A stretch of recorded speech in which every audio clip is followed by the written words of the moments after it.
Three Ages is an American film that was released in 1923.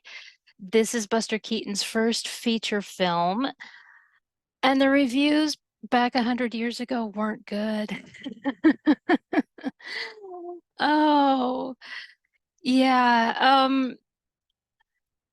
Most of them said, well, I mean, they were trying to be nice. They were trying to be very nice to Buster Keaton.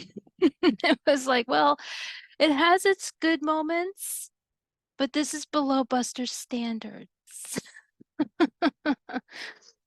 And oh, yeah, they were trying really hard to be good to Buster for his first full-length film. And it but yeah, I mean, when it comes to this film, first of all, a lot of movie historians are saying that this is a parody or satire of the 1916 film Intolerance. Now, I didn't catch on to that. That doesn't mean that you won't. Yeah. So just be aware of that because, oh gosh, Buster Keaton is known for satire and parody and all of that. I just didn't catch on. So yeah. But the thing about this film is that it's cut into three different parts, such as three ages. Now, it starts out with Father Time, and he's explaining a man's love for women has not changed over time. And so there's these three significant eras that we see, and it's the caveman era and the Roman era and then modern era, which would be the 1920s. And so after it fades out from Father Time explaining all of this, we see cavemen fighting over the love of a lady.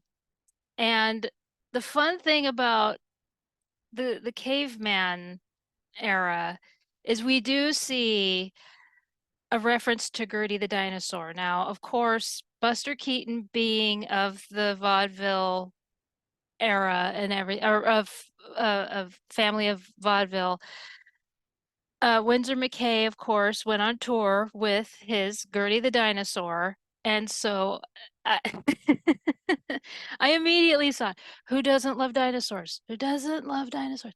So there are special effects in this. And you see it more in the caveman era than in any others. But you do see it in the Roman era as well. But with the dinosaurs, of course, you're going to see the special effects. And now my gripe is why so close? I mean, you have the caveman and then the Roman, and then all the way to modern. That's such a big gap. Why didn't he do like caveman, Middle Ages, and then um yeah, that's the only thing.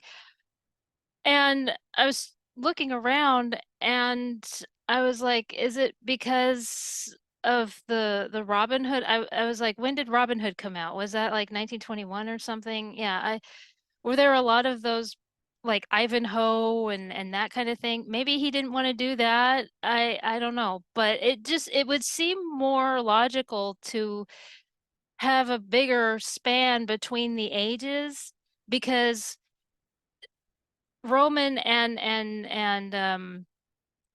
caveman are so close together, and then all of a sudden this long span to the modern era is that's my only gripe with it, really. I mean, I I enjoyed the introduction with Father Time and Father Time explaining it. That's creative. And then of course all the antics, you know, to me Buster never disappoints. And for this being his first full-length film, I that's really my only gripe is the eras that he chose. You know, having these two so close together, and then the long gap between to the modern. And so yeah, that was really was the only gripe that I had. And so